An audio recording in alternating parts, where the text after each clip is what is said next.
जानबूझकर वर्ण व्यवस्था को आरोपित किया गया, कमेरा लोगों को नीचा दिखाने के लिए, गुलाम बनाए रखने के लिए उनके इतिहास को ही विरूपित किया गया, बदला गया। इसलिए इतिहास को पढ़ना इसलिए जरूरी होता है कि वर्तमान को समझा जाए और भविष्य के लिए एक बृहत्तर रणनीति बनाई जाए। तब इन लोगों ने छत्री छत्री जोड़ा, बाद में सबको समझ में। कुछ लोग आपको छत्री नहीं मानते, और मैं तो यूपी से आता हूं, कुछ यादव लोग कथा कह रहे थे और तब भी चोटी कटवा ली, कहा तुम यादव हो के कथा कैसे कह सकते हो। इसका मतलब वो नहीं मानेंगे आपकी जाति। और इसी मैंने अपनी किताब में विस्तार में लिखा है, बिहार में भी सब जानते होंगे, त्रिवेणी संघ के समय शुरुआत हुई, उसके बाद फिर अर्जक संघ ने भी कोशिश की, वो जय अर्जक बोलते थे, कि 90% शोषित हैं, 90 भाग हमारा, बाधा को तोड़ना और जमात बनाना। 90% की बात करता था। ये रिंकू जी कोशिश कर रहे हैं, इनका पूरा संगठन,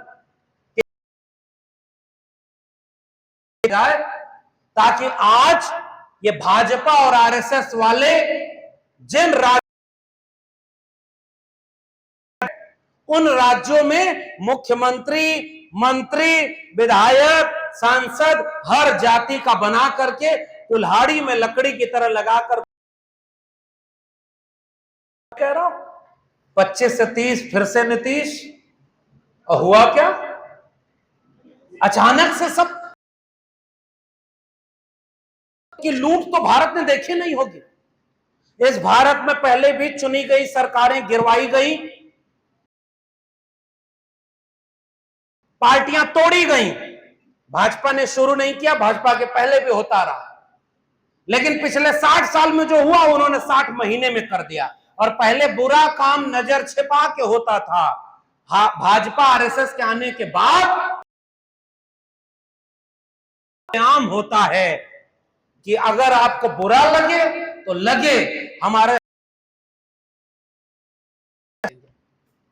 क्या पहले वोट का कहते हैं सब कि बिहार में जंगल राज था, वोट लूटा जाता था, और ये बंगाल में क्या हुआ, सब लोग जानते होंगे 27 लाख ऐसे लोग थे जो वोटर हैं लेकिन सस्पेक्टेड बना दिए गए, इसलिए वोट नहीं डाल पाए। 5 लाख ऐसे लोग, 32 लाख वोटर प्रभावित हो गए। और भाजपा और वहां के सत्तारूढ़ पार्टी जो अब विपक्ष में चली गई, दोनों में जीत हार का अंतर 30 लाख है। क्या आप भी समझ में नहीं आ रहा कि एक मिला वो बंगाल को भी मिला, तो क्या अब लोकतंत्र कहीं से बचा है, कहीं से सुरक्षित है? इस मुगालते में हमें नहीं रहना चाहिए। हम अतीत की ओर इसलिए लौटते हैं, हम इन पुरखों की बात इसलिए करते हैं क्योंकि अतीत से कि लाख विपरीत परिस्थिति में जब हमारे पूर्वज लड़े, तो हम भी विपरीत परिस्थिति में भी मुट्ठी बांधेंगे और कहेंगे कि इन जालिम तानाशाहों के खिलाफ हम भी लड़ेंगे। इसलिए भी हमें अतीत में लौटना पड़ता है। अतीत में लौटना पड़ता है ये देखने के लिए कि जननायक कर्पूरी ठाकुर की लड़ाई अपनी जाति को सत्ता दिलाने, ठाकुर की लड़ाई 90% कमेरा लोगों को सत्ता संसाधन दिलाने की लड़ाई, इसलिए वो आपके पोस्टर बैनर में। और बीपी मंडल ने मंडल कमीशन में बना करके केवल यादवों को हक अधिकार नहीं दिया, उन्होंने बात में तब्दील किया कि अगर एक रहेंगे तभी आगे बढ़कर के सत्ता संसाधन हासिल करेंगे। इसलिए इन 6 महापुरुषों से मैं एक बात जो आपके बीच में रखना चाहता हूं, बिहार को, हालांकि अभी अभी चुनाव, हम लोग अपने दोनों साथियों से मिले नहीं थे उस तरह, लेकिन सोशल मीडिया का दौर था, तो एक जमाने में हमने देखा कि कम्युनिस्ट पार्टी माले ने 12 सीटें जीत ली और नए नौजवान हमारे विधायक बन के आए। संदीप सौरभ चूंकि जेएनयू में रहते थे तो हम लोग कई आंदोलनों में साथ रहे, अजीत भाई से मिले नहीं थे, लेकिन हमने ये देखा कि नेताओं की नई पीढ़ी खड़ी हो सकती है जो वैचारिक रूप से सशक्त है, तेवर वाली है और स्पष्ट विचार के साथ जमीन पर लड़ाई लड़ने वाली। हमने अपने लेकर सड़क तक उन्होंने जो लड़ाई लड़ी, क्या हुआ ऐसा कि आज ये लोग नहीं जीत पाए? क्योंकि बेईमानी हुई, धोखा हुआ। ये हार मान के बैठे नहीं। मैं इसलिए भी इन दोनों भाइयों का आपसे हमें हिम्मत मिलती है कि ये लड़ाई चुनाव में जीत हार की लड़ाई नहीं है। बिहार के लोगों, ये लड़ाई उस विरासत को बचाने की है जो फूले अंबेडकर पेरियार ने दिया, जो कर्पूरी मंडल जगदेव ने दिया। वाली पीढ़ी को सौंप कर जाना है, वरना पीढ़ियों की नजर में हम गद्दार कर जाएंगे। इसलिए हम एक बड़ी लड़ाई के लिए चुनाव बीते न बीते हम सामाजिक रूप से काम करते चलेंगे और इसलिए यह आयोजन भी किया जा रहा है। यह आयोजन इसलिए किया जा रहा है कि हम एक दूसरे को विचारधारा के नाम पर एकजुट करें। यह आयोजन इसलिए किया जा रहा है कि हम ये कहें, क्रांतिकारी समय में नारे लगते थे, क्या जुल्मतों के दौर में भी गीत गाए जाएंगे?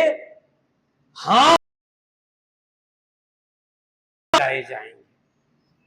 कम्युनिस्ट आंदोलन की लड़ाई, अभी हमारे प्रोफेसर साहब मिले और उन्होंने बताया कि इस कॉलेज की बुनियाद में भी एक किस तरह से समानता की लड़ाई का एक अतीत जुड़ा हुआ है और उस अतीत को आज ये जगह मिली इसी वजह से सामाजिक न्याय के लड़ाई को मजबूत करने के लिए हुकूमत आपको मौका नहीं दे। हुकूमत तो आपको जाति देख करके गोली मारने के बाद खुलेआम मंच। बिहार के लोगों, आप सोचो, यह दिन देखना पड़ा। कई बार हम नीतीश कुमार जी से असहमत होते थे, हमेशा ही उनसे शिकायत हमारी रहती थी कि आपने उस दौर में बिहार को संघ और भाजपा के हाथों में रास्ता गलियारा बना दिया, जिस समय उनका गलियारा यहां बंद था। बिहार एक तरफ कॉमरेड रामेश्वर अहीर, कॉमरेड जगदीश महतो और कॉमरेड राम नरेश राम की लड़ाई थी, तो एक तरफ का पूरी लड़ाई को बचाया था। आज बिहार किनके हाथ में चला गया? खुलेआम कहा जा रहा है कि पुलिस वालों से मैं कहूंगा कि जाति पूछो, गोली मार दो। ये बिहार यहां पहुंचना था। मंत्री के आवास के 4 किलोमीटर के बगल में हत्या हो रही है। बिहार में बलात्कार के मामले बढ़ गए, अपहरण हो रहा है, पुलिस पर हमला हो रहा है। इसका मतलब यह कि चुनाव के समय झूठ बोला जाता था, फूट को आपस में लड़ा दो, चुनाव के समय सब बट जाएंगे, सब बिक जाएंगे। 10,000 रुपया यहीं दिया गया। अब तो बिहार के लोग पूछ रहे हैं कि कहां है अगली किस्त, मिला क्या? जरा आप लोग बताइए, दोबारा मिल रहा है 10,000 रुपया? 2 लाख रुपया हर जगह देना था महिलाओं को, दिया क्या? करके खुलेआम तमाशा बनाया जाएगा। अब आखिर में मैं कह रहा हूं, क्योंकि आप लोग बहुत वक्त से आ गए होंगे, लंबी तकरीर करने का कोई मतलब नहीं है और हमारे पूर्व के वक्ताओं ने बहुत, हम गुजारिश करने आए हैं कि इस वक्त जालिम तानाशाह हुकूमत बन चुकी है, उसको विचारधारा से, आपके विचार से कोई मतलब नहीं। बिहार में उसको आपकी जरूरत थी तो चुनाव लड़ा नीतीश कुमार के नाम पर और फिर बीजेपी के नेता को बिठा, जिसके मां और पिता दोनों राजनीति में थे, बेटे को राजनीति में ले आए। इसका मतलब झूठ था। सारे झूठ अपने आप वो जवाब में मिल रहे हैं। तीसरी बात, वो कहते थे कि बिहार में जंगल राज था, आज कौन सा मंगल राज है, ये आप भी जान रहे। गांजा से लेकर के तमाम नशीले पदार्थ चूहे कुछ दिन पहले कुचल गए थे, खा गए थे। अब पुल टूट गया है, सुन रहे हैं कि भागलपुर, कल हम लोग को खगड़िया जाना है तो इधर से नहीं जा सकते। काम किया है, जनता के लिए काम नहीं किया। इसी इलाके में अडानी को 1 रुपए में जमीन मिली है, बताइए मिली है कि नहीं मिली है? की सरकार है, पूंजीपतियों की, इन्हीं दोनों के लिए वो काम कर रहे हैं। हमारी लड़ाई कर हेडगवार सावरकर के विचार के सामने खुले